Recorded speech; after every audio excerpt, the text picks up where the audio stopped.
Հիվանդը, որին վիրահատել ենք, ուներ պոլիտրավմա 2 տարի առաջ Ռուսաստանի Դաշնությունում պատերազմի հետևանքով եւ քանի որ ունեցել է վերջույթների, ինչպես նաեւ կրծքավանդակի գլխի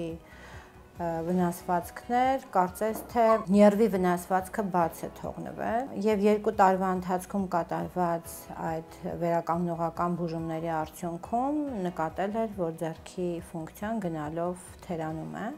եւ տեսանելի թերացումներ էին, ոչ միայն զգացողության կամ ուժի հետ կապված, այդ պատճառով դիմել էր մեզ։ Կատարված հետազոտությունների արդյունքում հաստատվեց, որ ունենք ձեռքի կարևոր նյարդերից մեկի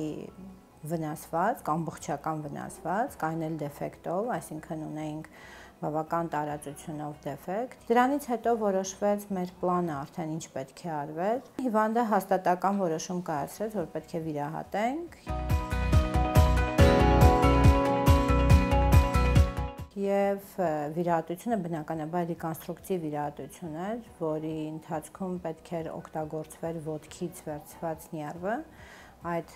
տարածության դեֆեկտը լրացնելու համար, ինչպես միշտ վիրաբուժի համար շատ կարևոր է, երբ որ հիվանդը հաստատական որոշում է կայացնում բժշկի ընտրության հարցում եւ դա շատ մեծ վստահություն է, որը նպաստում է միայն գործին եւ բարեհաջող ամեն ինչ կայացավ վիրահատությունը։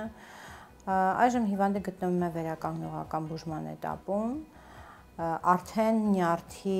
զգացողության այդ իմպուլսները